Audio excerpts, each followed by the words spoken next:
अस्सलाम वालेकुम स्टूडेंट्स। आज हम फार्मास्यूटिक्स का चैप्टर नंबर 5 स्टार्ट करेंगे।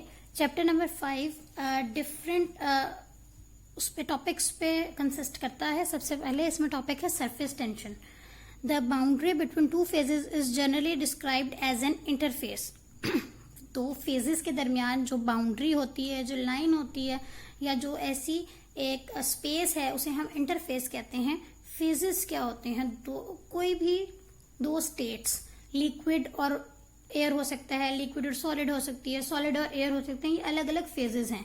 तो ऐसी बाउंड्री या ऐसी स्पेस जो दो फेजेस के दरमियान हो, उसे हम इंटरफेस कहते हैं। When one of the phase is a gas or vapor and the other is a solid or liquid, the term surface is commonly used. Surface tension is defined as the force acting over the surface of the liquid per unit length of the surface या per unit area. वो force जो किसी भी एक specified area पे act करती है, उसे हम सरफेस टेंशन कहते हैं। फोर्स पर यूनिट एरिया और इसका यूनिट है न्यूटन पर मीटर स्क्वायर। जैसे आपकी बुक में ये एक पिक्चर ड्रॉ की हुई है सरफेस टेंशन की। इसकी एक्सप्लेनेशन है कि सरफेस टेंशन होती क्या है। सरफेस टेंशन, ये देखें, ये मॉलिक्यूल्स ऑफ लिक्विड हैं, ठीक है। मॉलिक्यूल्स ऑफ लिक्विड हैं जो कि एक दूसरे से अपार्ट हैं। अब इसमें क्या है, ये मॉलिक्यूल्स सरफेस के मॉलिक्यूल्स हैं। कौन सी सरफेस? जो कि दूसरे फेज के साथ कांटेक्ट में है। दूसरा फेज कौन सा है? एयर है इसमें, ठीक है। और ये वाले जो आपके मॉलिक्यूल्स हैं, ये इंटरनल मॉलिक्यूल्स हैं जो कि सिर्फ अपने लिक्विड के ही मॉलिक्यूल्स के साथ कांटेक्ट में हैं। अब अगर आप इस मॉलिक्यूल को या इस मॉलिक्यूल को फोकस करें तो इसमें एक राइटवर्ड फोर्स एक्ट कर रही है, लेफ्टवर्ड फोर्स एक्ट कर रही है, डाउनवर्ड एंड अपवर्ड। और इन फोर्सेस को कैंसिल करने के लिए दूसरी तरफ से फोर्सेस मौजूद हैं। यानी कि ये वाला मॉलिक्यूल जो है वो 4-5 और मॉलिक्यूल से सराउंडेड है और ये फोर्सेस कैंसिल आउट हो रही हैं। तो ये वाला मॉलिक्यूल का जो बिहेवियर है वो इस मॉलिक्यूल के बिहेवियर से डिफरेंट होगा। इन अपर लेयर या अपर सरफेस के मॉलिक्यूल्स के बिहेवियर से डिफरेंट क्यों होगा? क्योंकि अगर हम इस मॉलिक्यूल को कंसीडर करें, मॉलिक्यूल ऑफ लिक्विड को, तो इस मॉलिक्यूल्स में लेफ्टवर्ड फोर्स राइटवर्ड फोर्स को कैंसिल आउट कर रही है, जबकि अपवर्ड फोर्स मौजूद नहीं है, डाउनवर्ड फोर्स मौजूद है। तो इस केस में जो अपर सरफेस के लिक्विड मॉलिक्यूल्स हैं, उनकी जो बिहेवियर है वो डाउनवर्ड मॉलिक्यूल से डिफरेंट होगी। और इसी बिहेवियर की वजह से हमारा जो लिक्विड है या जो सरफेस ऑफ लिक्विड है, उसके मॉलिक्यूल्स एक दूसरे के साथ क्लोजली अटैच्ड भी रहेंगे और वो डाउनवर्ड जो हैं वो अट्रैक्टेड भी रहेंगे। यही बिहेवियर है जिसकी वजह से दो अलग फेजेस की मिक्सिंग के लिए हमें प्रॉब्लम्स होती हैं या प्रॉपरली मिक्स नहीं कर पाते without the help of any other agent. Explanation में है, the molecule inside the liquid interacts equally with other molecules from all sides, whereas the molecule at the surface is affected only by the molecules below it. The molecule exposed to air behave differently. तो वो differently behave इसलिए कर रहा है कि उसको upward force ही नहीं है जो उसको बैलेंस करे, और इसलिए वो थोड़ा डिफरेंट बिहेव करेगा। उसका डिफरेंट बिहेवियर क्या है कि जो अपर सरफेस के मॉलिक्यूल्स हैं वो एक दूसरे के साथ क्लोजली अटैच्ड होंगे, एक स्किन सी बना लेंगे। उस स्किन की फॉर्मेशन की वजह से जो आपका सेकेंड फेज है उसके साथ वो प्रॉपरली मिक्स नहीं हो पाएंगे। Surface molecules are compressed more tightly together, forming a sort of skin on the surface with less distance between them compare to the molecule below the surface. The molecules on the surface of the liquid are attracted only sideways and towards the interior, so surface molecules are being pulled inward and inward the liquid. Liquid surface is therefore under tension and surface area of the surface molecule is reduced. इसकी वजह से क्या होता है, इसी phenomena की वजह से कि क्योंकि वो एक दूसरे के साथ क्लोजली अटैच्ड हो जाते हैं। क्लोजली अटैच होने की वजह ही ये है कि वो डाउनवर्ड पुल हो रहे हैं, डाउनवर्ड फोर्स उनको अट्रैक्ट कर रही है, डाउनवर्ड पुलिंग है, और इसकी वजह से आपके लिक्विड के अंदर एक टेंशन, एक खिंचाव सा क्रिएट हो जाता है। और इस खिंचाव की वजह से या इस क्लोज अटैचमेंट ऑफ मॉलिक्यूल्स की वजह से सरफेस एरिया भी कम हो जाता है।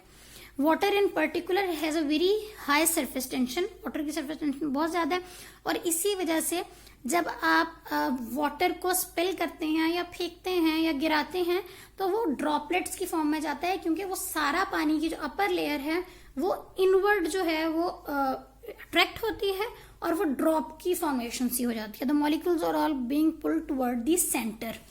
ये इसमें इन्होंने दिया है कि इस तरह होता है कि जब ये वाटर मॉलिक्यूल गिर रहा है तो ये सारे जो आउटर मॉलिक्यूल्स हैं, ये वाले आउटर मॉलिक्यूल्स ये क्लोजली अटैच हो जाते हैं और इनवर्ड पुल होते हैं। ठीक है, ये है surface tension.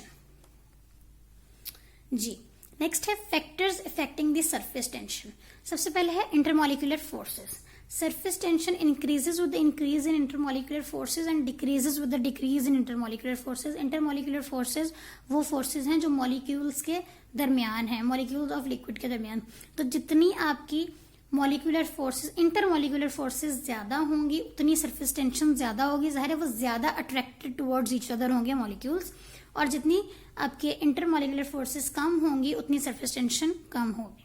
Hydrogen bonding, it is the type of bonding जो कि आपके डिफरेंट मॉलिक्यूल्स करते हैं। तो सरफेस टेंशन, हाइड्रोजन बॉन्डिंग अगर ज्यादा होगी, ज्यादा क्लोज बॉन्डिंग होगी, ज्यादा सरफेस टेंशन होगी, कम हाइड्रोजन बॉन्डिंग होगी तो कम होगी। टेम्परेचर का वाइस वर्सा है, जितना टेम्परेचर ज्यादा होगा उतनी सरफेस टेंशन कम होगी, जितना टेम्परेचर कम होगा उतनी सरफेस टेंशन ज्यादा होगी। असल में टेम्परेचर क्या करता है, आपकी मॉलिक्यूलर अरेंजमेंट को डिस्टॉर्ट कर देता है, वो टू एंड फ्रो मूवमेंट शुरू हो जाती है। तो जब टू एंड फ्रो मूवमेंट शुरू हो जाती है मॉलिक्यूल्स की, वो किस वजह से होती है, टेम्परेचर के बढ़ने की वजह से। तो आपके जो सरफेस टेंशन है वो डिक्रीज हो जाएगी, आपके जो अपर लेयर है, सरफेस लेयर है, वो उतनी अच्छे से टाइटली अरेंज नहीं हो पाएंगे। नेक्स्ट है applications of surface tension. Surface tension हमारी इसमें इमल्शंस बनाने में यूज होती है। इमल्सिफाइंग एजेंट्स होते हैं that reduces the surface tension of oil and water phase which result in stabilisation of emulsion. Emulsion हमारी एक डोजेज फॉर्म है जो कि वाटर और ऑयल के मिक्स करने से बनती है। नॉर्मली अगर देखा जाए, आप वाटर और ऑयल को कितना भी मिक्स करने की कोशिश करते रहें, वाटर और ऑयल कभी भी आपस में मिक्स नहीं होते। जब आप उसको मिक्स करने के बाद थोड़ी देर के लिए रखेंगे तो वाटर की लेयर सेपरेट हो जाएगी और ऑयल की लेयर सेपरेट हो जाएगी। इमल्सिफाइंग एजेंट ऐसे सब्सटेंसेस हैं जो कि वाटर और ऑयल को आपस में मिक्स होने में हेल्प करते हैं। असल में ये क्या है, सरफेस एक्टिव एजेंट्स हैं। ये इंटरफेशियल टेंशन को या सरफेस टेंशन को डिक्रीज करते हैं।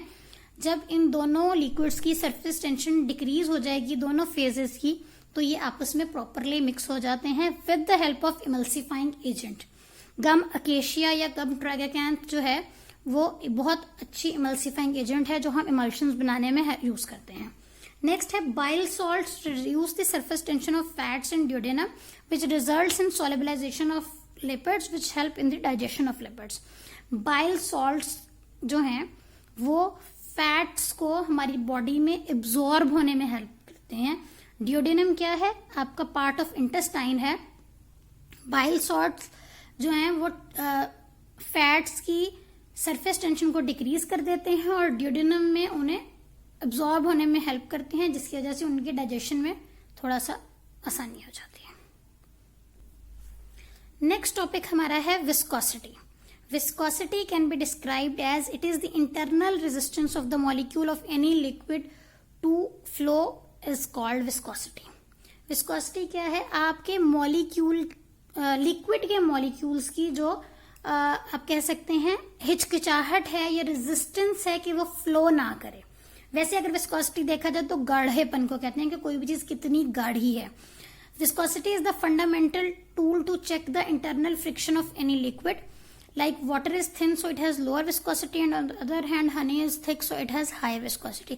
असल में viscosity क्या है, viscosity गाढ़ापन है कि जब आप किसी लिक्विड को फ्लो कराने की कोशिश करते हैं तो उसके इंटरनल जो मॉलिक्यूल्स हैं लिक्विड के वो कितना रेजिस्ट करते हैं उसके फ्लो को, या वो कितना आसानी से उसे फ्लो करने देते हैं। जैसे कि पानी है, पानी की विस्कोसिटी कम है, पानी बहुत ज्यादा फ्लो करता है, बहुत दूर तक जाता है। जबकि आप अगर शहद को देखें, हनी को देखें, तो ये एक गाढ़ा लिक्विड है, अगर आप उसको फ्लो करा के देखें तो वो ज्यादा दूर तक नहीं फ्लो करता। वो क्यों? क्योंकि उसके इंटरनल जो मॉलिक्यूल्स हैं उनकी जो रेजिस्टेंस है वो बहुत ज्यादा है। नेक्स्ट इसमें विस्कोमीटर्स हैं। विस्कोमीटर्स ऐसे इक्विपमेंट्स को कहते हैं जो कि विस्कोसिटी मेजर करने में हेल्प करते हैं। Next types of viscometers. There are various types of viscometer, namely Ostwald viscometer है, rotational viscometer, falling ball viscometers. इनके डिफरेंट फिनोमिनाज हैं जिसकी मदद से हम इसकी विस्कोसिटी मेजर कर सकते हैं। नेक्स्ट है फैक्टर्स इफेक्टिंग द विस्कोसिटी। कौन कौन से फैक्टर्स विस्कोसिटी को इफेक्ट कर सकते हैं? सबसे पहले है temperature. Temperature is inversely proportional to viscosity. जितना टेम्परेचर ज्यादा होगा उतनी विस्कोसिटी कम होगी, जितना टेम्परेचर कम होगा उतनी विस्कोसिटी ज्यादा होगी। नेक्स्ट है size of the molecule. Viscosity increases with the increase in the size of molecule. जैसे जैसे लिक्विड के मॉलिक्यूल का साइज बढ़ता जाएगा वैसे वैसे विस्कोसिटी गाढ़ापन बढ़ता जाएगा, क्योंकि वो रेजिस्ट करेगा उसके फ्लो को, वो बहने नहीं देगा। जितना साइज रिड्यूस्ड होगा, स्मॉल साइज होगा, उतनी जो उसकी फ्लो है वो अच्छा होगा। Molecular shape. Next molecular shape का बहुत असरअंदाज होती है आपकी विस्कोसिटी के ऊपर। कैसे? कि जो रेगुलर शेप है मॉलिक्यूल की वो उसकी वजह से विस्कोसिटी कम होती है, और जो इर्रेगुलर शेप है उसकी वजह से विस्कोसिटी ज्यादा होती है। अगर यहाँ मैं आपको एक बॉल की एग्जांपल दूं, बॉल जो बिल्कुल शेप में होती है, राउंड होती है, आप उसको फेंकें तो वो बहुत दूर तक जाएगी, जाहिर है वो उस पर बाउंस करेगी। जबकि अगर कोई ऐसी बॉल है जो किसी साइड से फ्लैट हो गई है, उसका फ्लो बहुत कम होगा, वो बाउंस नहीं करेगी। तो सेम यही एग्जांपल है कि रेगुलर शेप जो मॉलिक्यूल्स की है वो विस्कोसिटी को एनहांस करेगी, कम करेगी और जो इर्रेगुलर शेप है वो उसको विस्कोसिटी को बढ़ाएगी। नेक्स्ट है forces, adhesive forces and cohesive forces. Adhesive forces होती हैं बिटवीन अनलाइक मॉलिक्यूल्स।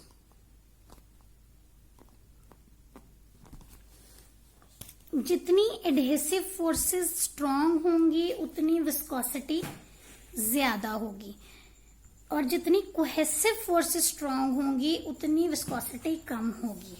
अब कोहेसिव फोर्सेस अगर स्ट्रांग होंगी तो इसका मतलब है जो मॉलिक्यूल्स ऑफ लिक्विड हैं उनकी आपस में फोर्स ऑफ अट्रैक्शन बहुत स्ट्रांग है और इसकी वजह से वो इजीली फ्लो करेंगी। जबकि एडहेसिव फोर्सेस क्या है? वो जो दो अनलाइक मॉलिक्यूल्स के दरमियान फोर्सेस ऑफ अट्रैक्शन है। अगर आपके लिक्विड और जिस सतह पे, जिस सरफेस पे वो फ्लो कर रहा है उसके दरमियान फोर्सेस ऑफ अट्रैक्शन स्ट्रांग हो जाएंगी तो जाहिर है वो लिक्विड दूर तक फ्लो नहीं कर पाएगा। तो एडहेसिव फोर्सेस होती हैं अनलाइक मॉलिक्यूल्स के दरमियान, और जितनी एडहेसिव फोर्सेस स्ट्रांग होंगी उतनी आपकी विस्कोसिटी ज्यादा होगी, और जितनी कोहेसिव फोर्सेस स्ट्रांग होंगी उतनी आपकी जो है वो विस्कोसिटी कम होगी। नेक्स्ट है एप्लीकेशन ऑफ विस्कोसिटी मेजरमेंट। हम अपनी फार्मास्यूटिक्स में विस्कोसिटी को क्यों मेजर करते हैं? Viscosity determination is the fundamental quality control test for syrup, suspension, thickness and consistency. हम डिफरेंट डोजेज फॉर्म्स पढ़ेंगे जिनमें सिरप्स पढ़ेंगे, सस्पेंशंस पढ़ेंगे। तो ये एक क्वालिटी कंट्रोल टेस्ट है जिससे हम देखते हैं कि जो हमने सिरप बनाया है वो हमारे टेस्ट को, या सस्पेंशन जो बनाया है वो उसकी विस्कोसिटी कितनी है, कहीं ये इतना गाढ़ा तो नहीं है कि हमने सिर्फ इतना गाढ़ा बना लिया है कि ये सिरप की बोतल से बाहर ही ना निकले। ठीक है। नेक्स्ट है viscosity is also given as the indication regarding quality and purity of liquid raw materials. हर लिक्विड रॉ मटेरियल की या हर लिक्विड की विस्कोसिटी डिफरेंट है, तो ये आपका एक क्वालिटी और प्योरिटी टेस्ट भी है, जिसे आप मेजर कर लेते हैं कि इसमें किसी किस्म की कोई मिक्सिंग तो नहीं है। Viscosity tells us about the thickness of liquid. Viscosity determination is also a key quality control test for oil-based injections and suspensions. Oil base वो injections जिनकी vehicle हम oily यूज करते हैं, या वो suspensions जिनका vehicle oily होता है, उसके लिए भी एक key quality control test है कि कहीं आपका वो बहुत ज्यादा viscous ना हो जिसकी वजह से इंजेक्ट करने में प्रॉब्लम्स हों। Viscosity enhancers या वो चीजें जो विस्कोसिटी बढ़ाती हैं, for example methyl cellulose, hydroxy ethyl cellulose are used in ophthalmic solutions to increase their viscosity. Ophthalmic solutions वो सॉल्यूशन होते हैं जिस तरह आई ड्रॉप्स हैं, हम आई ड्रॉप्स में थोड़ी सी विस्कोसिटी एनहांसर ऐड कर देते हैं, क्यों? ताकि उसका स्टे आपकी आंख के अंदर थोड़ा ज्यादा हो, स्टेइंग टाइम ज्यादा हो, ताकि ड्रग प्रॉपरली एब्जॉर्ब हो जाए, और अच्छे से एब्जॉर्ब होगी तो अच्छे से उसकी थेरेप्यूटिक एक्टिविटी शो होगी। तो विस्कोसिटी जो है वो एक फंडामेंटल टूल है, क्वालिटी कंट्रोल टेस्ट है हमारा कि विस्कोसिटी कितनी है। इसके अलावा क्या है, आप ऑयल बेस्ड इंजेक्शन की विस्कोसिटीज मेजर कर सकते हैं, गाढ़ापन मेजर कर सकते हैं, और आप उसे अपनी डिफरेंट फॉर्मुलेशंस में भी यूज कर सकते हैं ताकि आप किसी भी प्रोडक्ट की विस्कोसिटी को बढ़ा सकें। नेक्स्ट टॉपिक हमारा है आयनाइजेशन। असल में ये सिर्फ एक बेसिक कॉन्सेप्ट है, मैं आपको इसका सिर्फ हल्का सा बेसिक कॉन्सेप्ट दूंगी, इसको आप रीड आउट कर लीजिएगा। एटम क्या होता है? एटम एक ग्रीक वर्ड है, यूनानी जबान का लफ्ज है, जिसका मतलब है अनडिवाइडेबल, जो कि तकसीम नहीं हो सकता। ये एक पुराना कॉन्सेप्ट था कि एटम तकसीम नहीं हो सकता। Atom is the smallest particle of an element which can not be further divided, लेकिन अब atom can be further divided into 3 parts, जिसको हम प्रोटॉन्स, न्यूट्रॉन्स और इलेक्ट्रॉन्स कहते हैं। ये आपके स्ट्रक्चर ऑफ एटम है। इसमें ये जो दरमियान में सर्कल बना है इसे हम न्यूक्लियस कहते हैं। न्यूक्लियस के अंदर प्रोटॉन्स एंड न्यूट्रॉन्स मौजूद होते हैं। प्रोटॉन्स कैरी पॉजिटिव चार्ज, इन पे पॉजिटिव चार्ज होता है, न्यूट्रॉन्स पे कोई चार्ज नहीं होता। ये जो न्यूक्लियस है इसके इर्द गिर्द ऑर्बिट्स मौजूद होते हैं। इन ऑर्बिट्स के अंदर इलेक्ट्रॉन रोटेट करते हैं। इलेक्ट्रॉन्स नेगेटिवली चार्ज होते हैं, ठीक है। इसमें है protons carry positive charge, neutrons are neutral particles having no charge and electrons carry negative charge on them. They are called fundamental particles of atom. Next है ion. Any charged particle is called ion. कोई भी particle या कोई भी atom जिसके ऊपर किसी किस्म का कोई चार्ज हो, पॉजिटिव या नेगेटिव, उसे हम आयन कहते हैं। cation. When an atom loses an electron from the outermost shell, cation या positively charged ions are produced. जब भी कोई एटम किसी इलेक्ट्रॉन को लूज करता है या इलेक्ट्रॉन को अपने ऑर्बिट से बाहर निकाल देता है, अपने आउटर मोस्ट शेल से, जो सबसे बाहर वाला शेल होता है या ऑर्बिट होता है, तो उससे क्या होता है, उस एटम के ऊपर पॉजिटिव चार्ज आ जाता है। और जब किसी के ऊपर पॉजिटिव या नेगेटिव चार्ज आता है तो हम उसे कहते हैं ये आयन बन गया है। तो cations are positively charged ion. Anions, जब कोई एटम किसी इलेक्ट्रॉन को गेन करता है, अपने शेल को कंप्लीट करने के लिए किसी दूसरे एटम से वो इलेक्ट्रॉन ले लेता है, तो उसके ऊपर नेगेटिवली चार्ज आ जाता है। जैसे अगर आप सोडियम क्लोराइड देखें, NaCl, इसमें NaCl क्या है, हमारा कॉमन सॉल्ट है या टेबल सॉल्ट है जो हम यूज करते हैं। सोडियम अपने आउटर मोस्ट शेल से इलेक्ट्रॉन को लूज करता है और उस पर पॉजिटिव चार्ज आ जाता है, जिसे हम कैटाइन कहते हैं। सोडियम कैटाइन बन जाता है। और क्लोराइड जो है वो आउटर मोस्ट शेल को कंप्लीट करने के लिए सोडियम से इलेक्ट्रॉन को गेन करता है और उस पर नेगेटिव चार्ज आ जाता है और वो एन आयन बन जाता है। ये हो गया हमारा आयंस के बारे में। तो आयनाइजेशन का प्रोसीजर क्या हुआ? आयनाइजेशन वो प्रोसीजर है या प्रोसेस है जिसमें इलेक्ट्रिकली न्यूट्रल एटम जो है या मॉलिक्यूल जो है वो या तो इलेक्ट्रॉन को लूज करता है या इलेक्ट्रॉन को गेन करता है। तो इस प्रोसेस को हम आयनाइजेशन का प्रोसेस कहते हैं। इस प्रोसेस में इलेक्ट्रॉन जो आपका एटम है उस पर या तो नेट पॉजिटिव चार्ज आ जाएगा या नेट नेगेटिव चार्ज आएगा, डिपेंडिंग अपॉन कि वो लूज कर रहा है या गेन कर रहा है। नेक्स्ट है ionisation energy, amount of the energy required to remove an electron from an atom. वो अमाउंट ऑफ एनर्जी जो कि एटम यूज करता है किसी भी इलेक्ट्रॉन को रिमूव करने के लिए, उससे हम कहते हैं आयनाइजेशन एनर्जी। नेक्स्ट है applications of ionisation. Ionisation radiations are used in medicines and medical radiographic to make image inside the body. जो हम MRIs करते हैं या CT स्कैन्स करते हैं उसमें हम क्या करते हैं, पहले एक इंजेक्शन दिया जाता है। उस इंजेक्शन में क्या है, आयंस होते हैं जो कि इमेज बनाते हैं। जो ट्यूमर वाला एरिया होता है, जो इफेक्टेड होता है वो डार्क अपीयर होता है, और जो नॉर्मल एरिया होता है या सही एरिया होता है वो लाइट अपीयर होता है। In biology and agriculture radiations is used to induce mutation to produce new और इम्प्रूव्ड स्पीशीज। आपने देखा होगा नई से नई जो है हमारी एग्रीकल्चर में या बायोलॉजी में हम नई से नई चीज़ें बना रहे हैं, नए सीड्स डेवलप कर रहे हैं। वो किससे हो रहा है? आयनाइजेशन के थ्रू हम म्यूटेशन कराते हैं। म्यूटेशन का मतलब हम उसके जीन्स के साथ ऑल्टरनेट कराते हैं, उसमें थोड़ा बहुत चेंजिंग करते हैं, जिसकी वजह से इम्प्रूव्ड स्पीशीज बन रही हैं। Radiations are used in sterilisation of tools and equipments used in surgery. Sterilisation होता है जर्म फ्री करना, ठीक है। तो हम डिफरेंट इक्विपमेंट्स को, डिफरेंट आलात को स्टेरिलाइज करते हैं ताकि उसमें किसी भी किस्म के जर्म्स ना हो। कौन से इक्विपमेंट्स को? जो कि हम सर्जरी में इस्तेमाल करते हैं। यहाँ आपके चैप्टर नंबर 5 का एक पार्ट कंप्लीट हो गया है। Thank you.